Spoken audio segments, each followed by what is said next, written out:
Good morning, class. I'm Mr. Smart, and I'll be your teacher for the next 9 weeks. As you may already know, your teacher will not be here due to unforeseen medical circumstances. While you wait for me to come back from a brief meeting with the other teachers, please feel free to look at my About Me.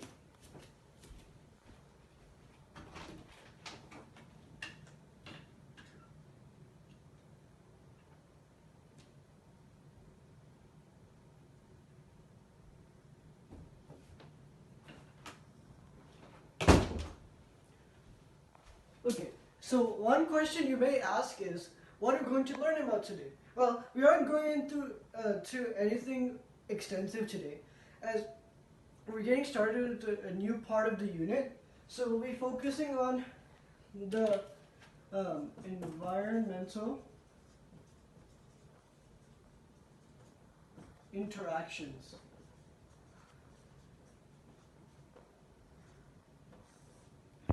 This is basically what it sounds like it is.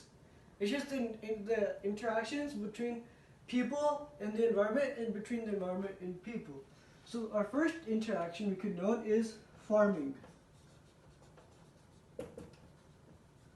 So the Ottoman Empire used farming to grow crops, obviously. So they would dig into the ground, add soil, or if it's already there, they'd plant seeds or for the plants or the trees, and then they would put soil over it and then layer it over with whatever tools they had, like a plow perhaps. After that, they would get crops. So the environment interacted with what they did by getting nutrients from the soil in order to grow crops. Next, you have mining.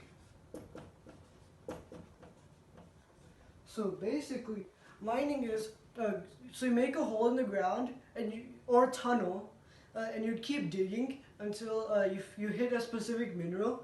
So even if there was a lot of gold in the area and you're looking for a diamond, you'd mostly mine specifically for the diamonds. Now back then they didn't have too many, they didn't mine for that.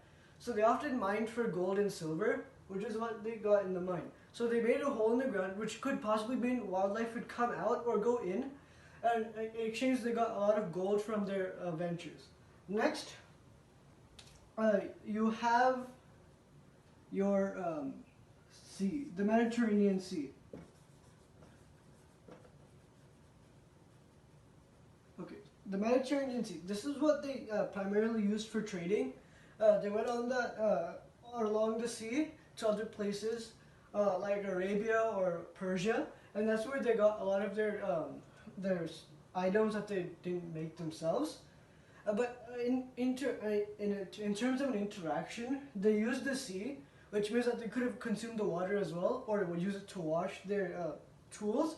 However, this could also make the wildlife a little agitated, as nothing is balanced anymore. When another force goes through, it brings a sense of unbalancedness, which could, as I said, irritate the wildlife, which is never a good idea. Next, you have a strait.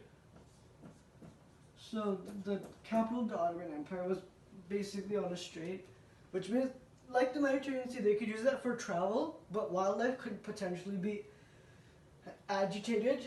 And what else do we have? They have canals. These aren't very plentiful, but a canal is basically, I can't explain it in words quite much, so I'll do a drawing.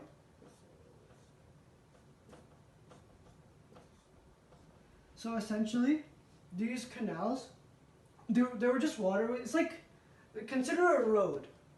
A road is a lot of concrete, and you just drive a car on it. It's the same thing here. It's a canal, so basically it's a waterway. And instead of driving cars, you drive boats, or sometimes, if you're feeling it, even swim.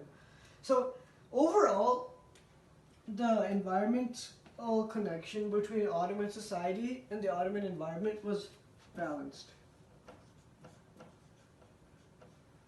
Because it was balanced, it was sustainable. Meaning they could continue it. So they could have continuation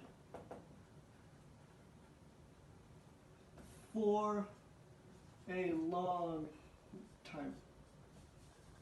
So you can name any period.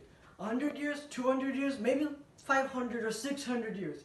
Even today, the present-day Turkey can still be used for farming. There are lots of farming, meaning that the Ottoman Empire's practices were highly sustainable. This is all you need to know regarding the environmental interactions on a surface level.